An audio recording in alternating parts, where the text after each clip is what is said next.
Okay, go ahead. As I explained in the last presentation that I did, that a curriculum coordinating council is a wonderful idea that when you put it together and create that kind of environment for teachers and principals to grow and learn and be a part of a voice, you're really building something that's strong for your district and strong for your teachers and for your principals. Some of the protocols that I've provided that you can download. For instance, this is called, I made a school, the ABC schools, and this is the protocol and procedures for building a curriculum coordinating council. The way you would do this, you could do it in a medium-sized district, which I've explained, that's kind of where I came from, about 7,000 students. You could have a very small school district, a district of 200 students or less, or a very large district. So you would need to adjust what you're doing based upon the demographics of your own school community. But it's very easy to do once you kind of see how you structure it. The Curriculum Coordinating Council has the protocol that I've provided that I wrote is something that gives good guidance and clarity. And it helps you establish how you go about creating one. And so in a district of like about 7,000 students, for instance, you would have a variety of teachers, some from the high school, some from middle school, some from elementary. And this coordinating council, it has nothing to do with a unified one content area. You need a variety of people. You can have elementary teachers, of course, they teach many content areas. You can have some in the middle school that represent, maybe one's a health teacher, one is a math teacher. The high school, they have a variety of things, and you of course always want to include special education. And you have a few principals who will become the facilitators, and in the case in my district, some instructional coaches to provide other guidance and support. But when you put this team of teachers together and they become almost like the filter from the PLCs, they are hearing, listening, and considering what a PLC will request or wants to consider for an enrichment or enhancement in what they're doing in their school based on their curriculum resources, or perhaps even the direction of instruction and how it's going. So they're like a guide, and they are like, I would say, they're the ears. They're listening and really considering what is the best practice for building something, for what your school district needs for sustained growth and for building the kind of strong achievement that we want to do for our students. The CCC, the Curriculum Coordinating Council, creates an environment where teachers embrace a professional exploration of practice. So when teachers as on the Curriculum Coordinating Council are tasked with hearing and listening to professionalism, to understanding the literature and the research that's been done by the PLC, they start training their minds to really know at a deep level and think about what is best practice. It helps develop collaborative relationships with colleagues. I was so pleased. These are some of the outcomes that occurred. The kind of conversation that you would see, for instance, between the Curriculum Coordinating Council that has members on it that are from high school to elementary. They're kind of like listening and hearing. And then their relationship when they have a PLC, perhaps the elementary wants to purchase new math resources, and they have done a lot of research. Well, you can just see, I could visibly see the respect between the two groups and how impressed the Curriculum Coordinating Council was in hearing and listening to the wisdom of the PLC and how they presented their research and what their request was. It was amazing.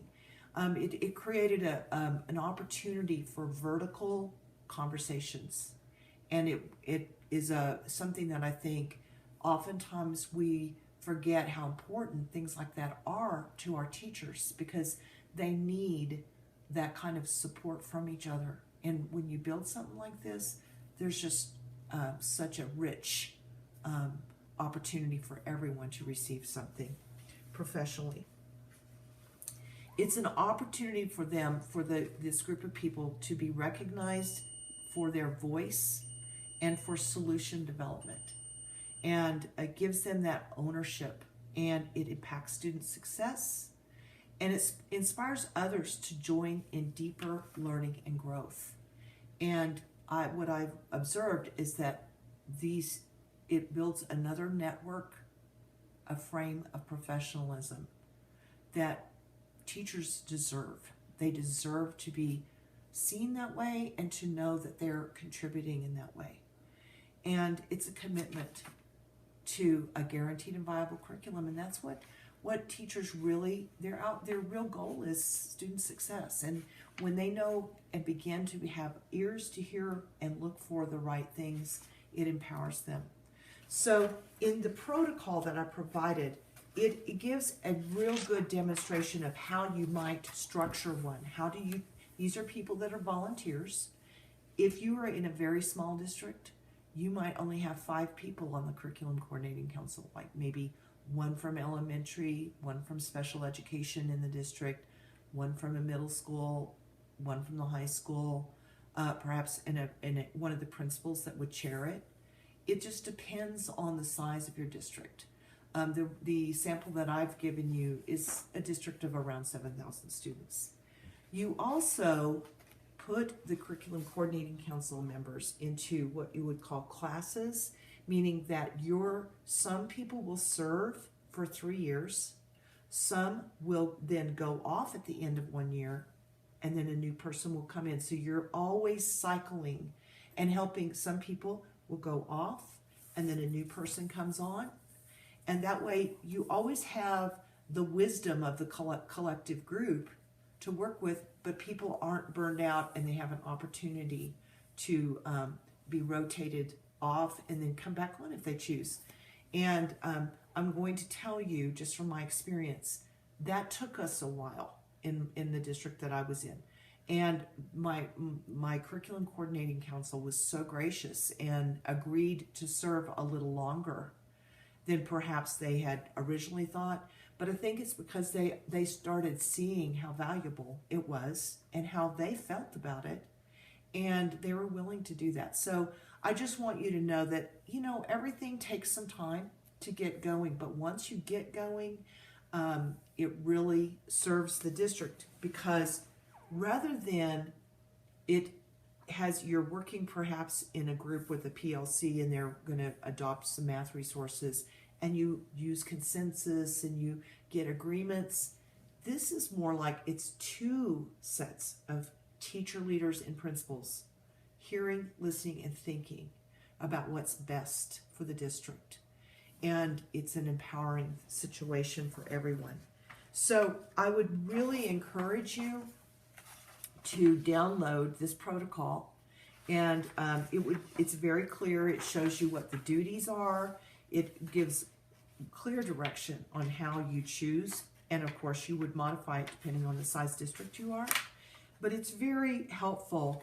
I had to, when I created this, I did go on and found National Curriculum Coordinating Council protocols, and I personally just went through and designed and developed it based on what I felt that made sense for our district. But I would certainly encourage you to think about what's best for your district and take the opportunity to refine it and develop it for what's best for your demographics and for what your situation is.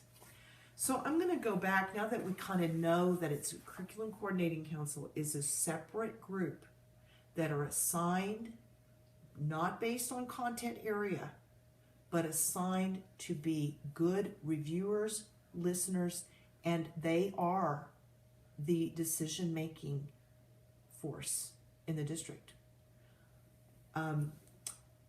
As the curriculum director, I never made decisions of this nature, but what I learned is that sometimes people had a feeling that I was making the decisions without all the information.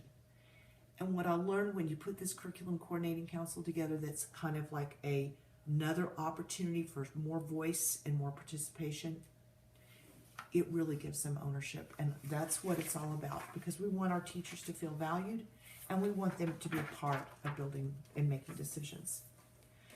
You know, it's so important, as I explained, that public impact document, which is you can go on to www.publicimpact.com and find many, many wonderful resources. But in school turnaround environments, influencing and building team leadership is one of the most important things that you can do. When you are focused on that, on building that leadership component, I promise you're going to get results for your district.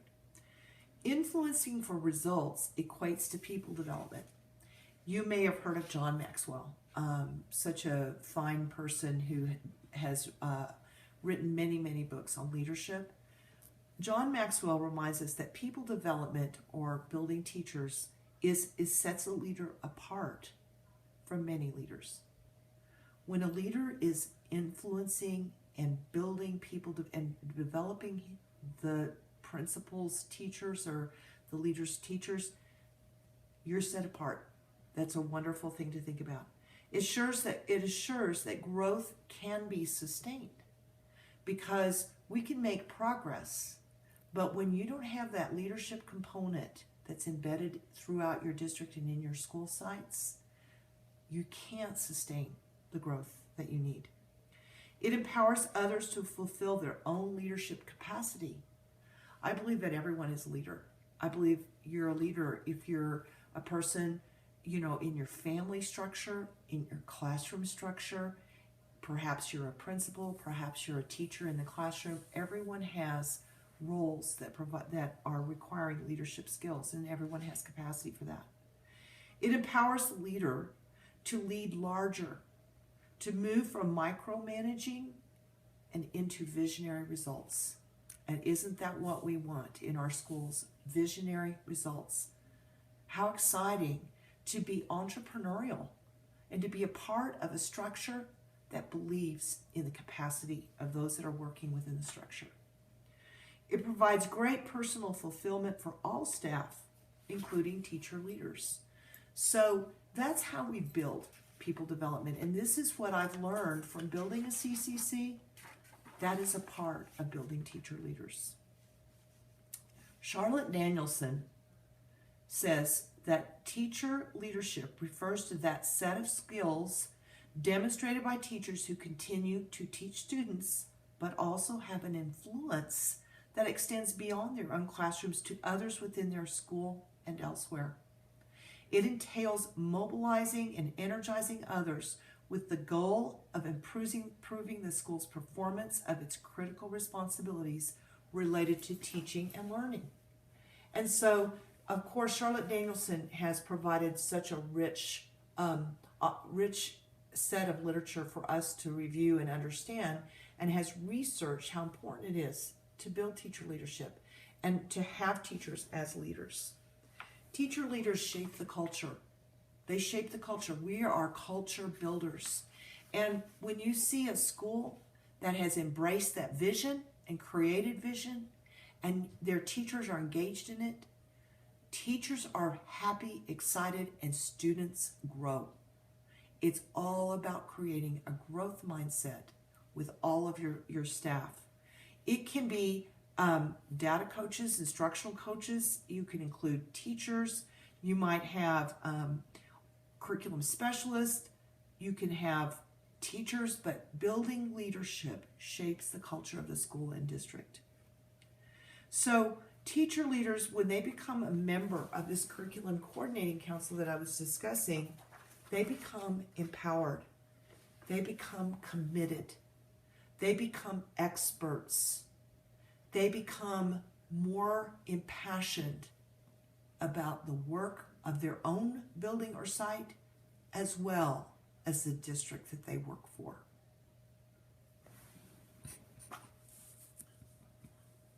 Okay.